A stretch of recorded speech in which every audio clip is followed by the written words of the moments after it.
Hi guys, I'm Sulmas and I have a story for you today. Let's listen to the story together. The Spider's Thread. It was a normal day in heaven. It was morning and Buddha was standing beside a pool, thinking. The pool was full of beautiful flowers. As Buddha thought, he walked around the pool and smelled the flowers. They smelled wonderful. But under the calm water, there was something quite horrible. Buddha looked into the water, and far below it, he saw hell. The water was like a piece of glass. Above it was beautiful heaven, and below it was horrible hell, where people suffered for their crimes. Buddha looked down at the suffering. First, there was the Sanzu River. A narrow bridge went over it, but very few people tried to walk across it. The river was full of demons, and whenever a bad person walked across, the demons jumped up, grabbed the person, and threw them into the water. And all the other demons ate them. Above the land, looking down like a cruel teacher, was a mountain of needles. Thousands of sharp needles made the mountain, and as you can imagine, it was horrible to climb it. However, only the truly bad people in hell had to climb up. But their cries of pain were so loud that everybody heard them. Most mountains had a cap of white snow, but the mountain of needles had a cap of red blood. Below the mountain sat the lake of blood. The blood here did not come from the needles, but the boiling hot water, which smelled of old eggs. If someone climbed the mountain of needles, but the demon thought they hadn't suffered enough, then it was decided that they were pure evil. These evil men and women were thrown into the boiling water and made to swim. They swam until the blood came out of their body and filled the lake. They say that evil men do not cry when they are hurt, but everyone cried in the end. These were just a few awful parts of hell, and Buddha could not keep watching, because it was simply too horrible. But just as he was turning away from the pool, he saw a man he recognized and stopped. The man was a teen nasty creature called Kandara. He was a very evil man, and he had suffered for months in hell. He had gone across the Sanzu River 3 times, and each time the demons ate him like a picnic. He had climbed the mountain of needles twice and had 100 needles enter his body. He had even swum through the lake of blood. And instead of crying out in pain, he whistled happily. In his life, Kannada has been a thief. While most thieves have limits, they will not steal from a dying man, and they will not kill a woman with child. Kannada did not care. He killed everyone he stole from just because he wanted to, and sometimes he even locked the door of a house and burned it down with people alive inside. Even other thieves hated him, and indeed, this is how he died, murdered by men like him. But Buddha had watched Kannada for a long time, and once, just once, the man had done good. One time Kannada was walking through a thick forest. He whistled to himself, thinking about the man he was going to rob. The man was a poor farmer who had found a pot of gold that some thief had hidden many years ago. The money was far too much for the old man, and he wanted to share it with the rest of his village. But Kannada couldn't have the money be wasted like that.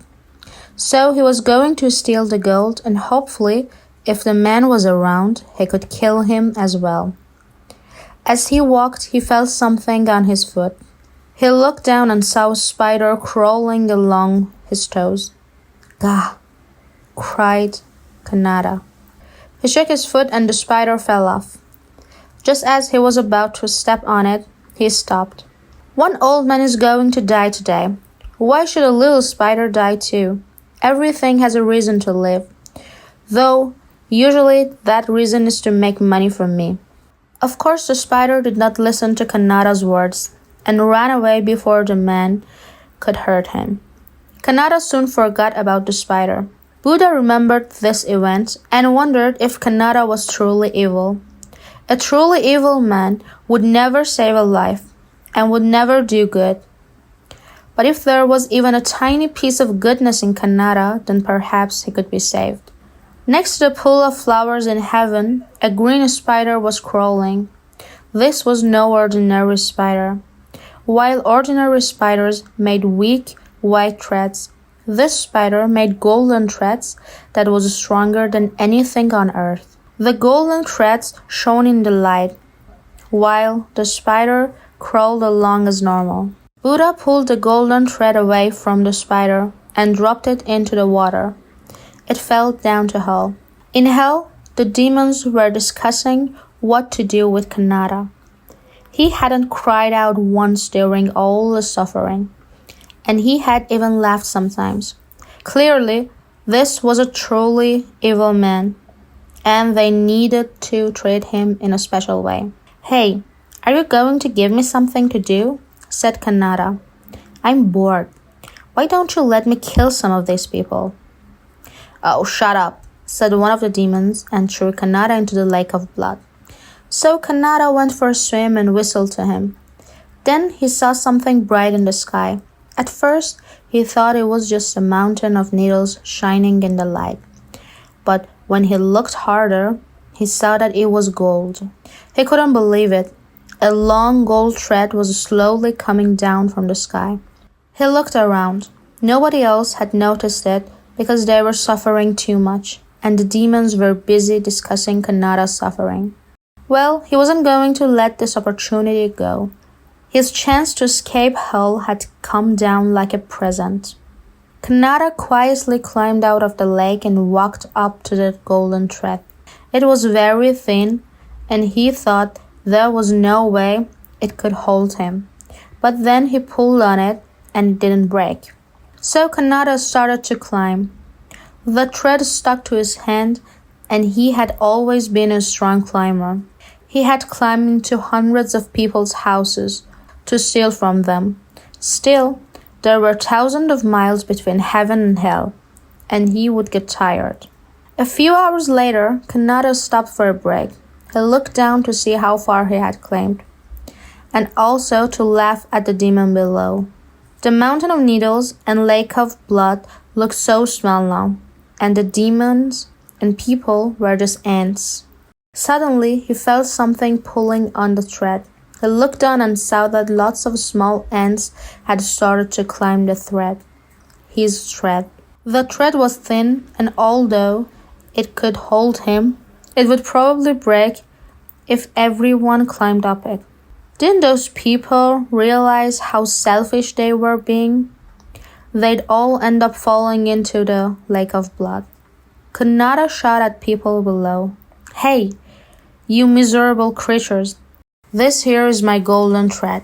I found it, so it belongs to me. Got it? Get off or I'll climb down and cut your heads off. I'll..." Just as Kannada was about to say more horrible things, there was a snap, and the spider's thread broke. Down and down Kannada fell, and he landed in the lake of blood with a splash, along with all the other evil people. The spider's thread hung in the air, shining bright like the sun, while all the people in the lake cried and swam to the shore.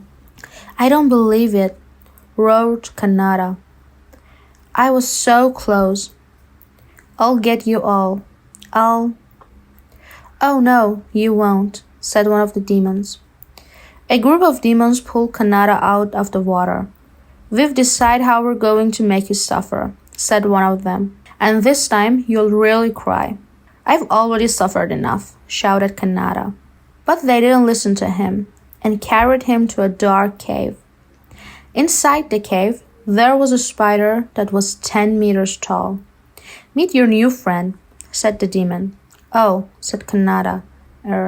Hello?" The spider looked very happy. Buddha sighed.